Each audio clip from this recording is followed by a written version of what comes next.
And joining me now to discuss more on this development is Global Affairs Analyst Calvin Duck. Calvin, thanks for joining in.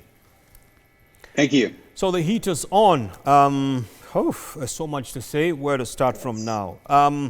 The Democrats are really pulling forces together, as we can see, to give the president a run, a very tight run when the time comes. What do you make of this? Well, yes.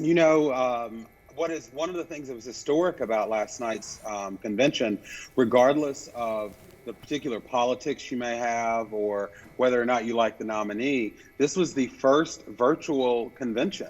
And so there were just so many unknowns. Yes. And I think that last night, the Democrats kind of showed that they have three main goals. The first one is, and this was with former First Lady Michelle Obama, to really connect the voters with the leaders in the Democratic Party that they respect.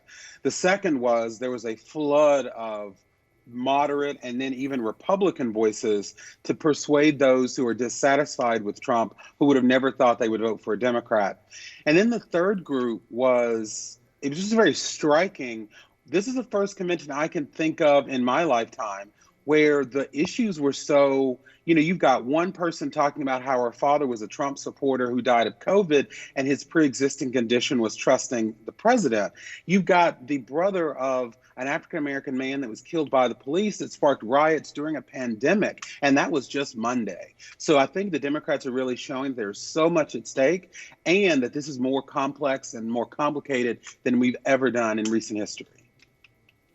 Yes, and we're talking about issues. Do you think, or rather, what's your take on the Black Lives Matter playing a key role in this? Well, I think that that's one of the main contrasts that you're going to see this week versus next week, because the Democratic Party and, those who call themselves Democrats, for the most part, embrace Black Lives Matter in what it represents and in what it's trying to accomplish. The mayor of D.C. had a video segment last night during the convention where she was standing above the mural Black Lives Matter that she had painted right in front of the White House. Now, next week, I guarantee you it's going to be the exact opposite, because Donald Trump really, really feeds off of division, particularly on social issues like race. So you're going to see the opposite of support of Black lives and ending police brutality next week. And it'll be a great contrast for American voter to make the right decision. He calls this the most dangerous election ever. Why do you think so? Well, I believe it's the most dangerous election ever just because we are dealing with a president who is not just going against tradition, like having the speech in the White House. Yes, that's unfortunate. But I mean things like trying to disrupt the postal service so people can't vote, trying to send federal troops to arrest protesters in American cities.